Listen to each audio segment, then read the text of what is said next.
तर मित्रांनो, अशा प्रकारे मावा झाल्याच्या नंतर व तो जास्त प्रमाणात वाढल्यावर अशा प्रकारे होतो. त्याच्यावर काही उपचार करायचा कसा ते आम्ही आता दाखवणार आहे.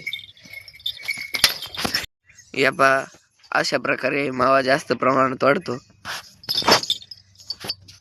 मित्रांनो, इथं पाहू शकता तुम्ही, ह्या शिरळीवर आम्ही त्याच्या त्या दपल्या काढून त्यावरती औषधोपचार केलाय व ते आता असं झालेलं आहे बऱ्यापैकी. व आम्ही कशा प्रकारे त्याच्यावर औषधोपचार करणार ते पण दाखवणार शेवटपर्यंत, तर नक्की पहा.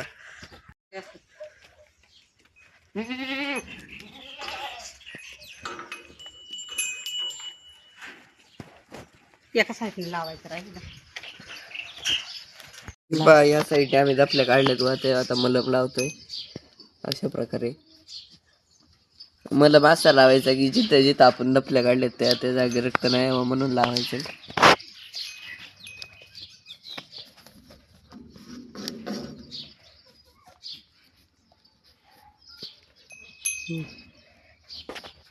शेळी जर अशी तुम्ही जर जॅम पकडली तरच तुम्हाला लावता येईल, नाही तर ती लावून देऊ शकत नाही. या आता ह्या शेळीला खूप मावा झालेला आहे. आता आम्ही असं बांधतोय. बोकड आहे ना, हा बोकड आहे. तर मोकळा असल्याच्या नंतर आपल्याला ते आवरणार नाही म्हणून.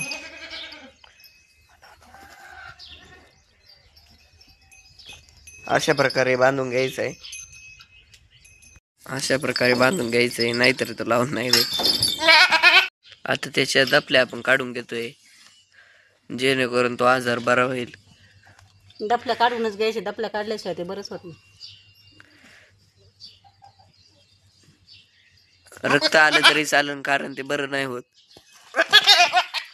हे बघा, आता त्या दपल्या काढल्याच्या नंतर आता हे कोटेशन मारून घ्यायचंय. कोमट पाण्यात ते मिक्स केलेलं असतंय व त्यामुळे रक्त यायचं कमी प्रमाणात थांबतंय. हे बघा, अशा प्रकारे सर्व दपल्या काढायचे.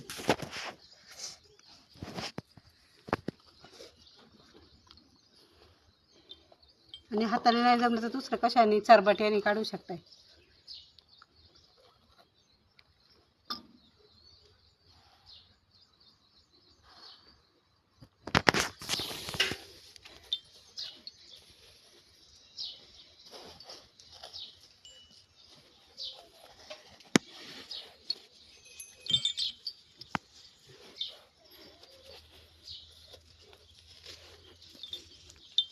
मित्रांनो, आता दपल्या काढल्याच्या नंतर हे बघा असं रक्त येतं, तर ते घाबरायचं नाही. जर ते रक्त आलं त्यानंतर ते पोटेशन मारल्यानंतर ते रक्त थांबतं.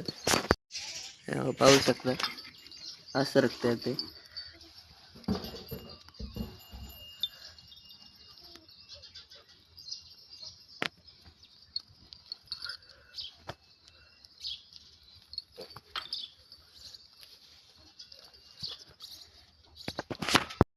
अशा प्रकारे सर्व दपल्या काढल्यात व आता ते पोटेशन मारून ही सर्व जखम धुवून काढायची. ना ते पोटेशनने आता आपण हे सर्व धुवून काढले, त्यामुळे आता रक्त थांबले. आता मलम लावून घेणार. आता मलम लावणार आहे आम्ही. हे पहा, आता हा मलम लावायचा. अशा प्रकारे ज्या ज्या जागेवरली आपण दपली काढली त्या जागेवरती सगळी लावायचंय, जेणेकरून तो आजार बरा होईल.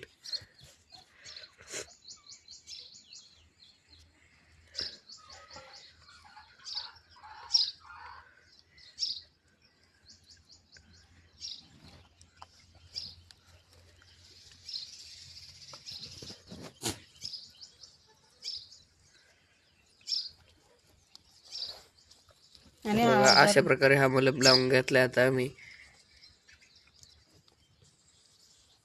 आणि हा आजार नैसर्गिक आहे की जे जर पाऊस पडला तर त्या ठिकाणी नवीन वनस्पती निर्माण होते आणि त्याच्यावर जो मावा असतो तो मावा खाल्ल्याच्या नंतर हे होतं. व ते जर आपण पावसाळ्याच्या आधी जर लसीकरण केलेलं असेल तर हा आजार होत नाही. आता आपण ह्या शिर्डीला लावलेलं आहे, तर अशा प्रकारे हे बघा, ह्या शिर्डीला नाही लावलं त्याच्यात आपल्याकडं आपण याचा पण उपचार करणार आहे. हे बघा, त्या दोन शिर्ड्यांचं पण इकडं व ही शिर्डीला आपण केलेलं आहे सर्वात आधी. हिला जास्त प्रमाणात होतं. औषधं दाखवणार आहोत. तर आता हे जे औषध आहे हे आम्ही डॉक्टरच्या सल्ल्याने हे औषधं घेतलेली आहेत. व जर आपला आजार जर थोड्या प्रमाणात असेल तर आपण त्याला कापूर, हळद आणि खोबरे तेल मिक्स करून लावू शकता, की जेणेकरून तो थोडक्यात आजार कमी होईल. आणि हे बघा, हे एक आहे, ही पावडर आहे आणि हे जे लिक्विड आहे हे लिक्विड त्यात कशात तरी मिक्स करून ते लावायचं आहे बोटांनी. व हे जे आहे हे पोटॅशियम आहे,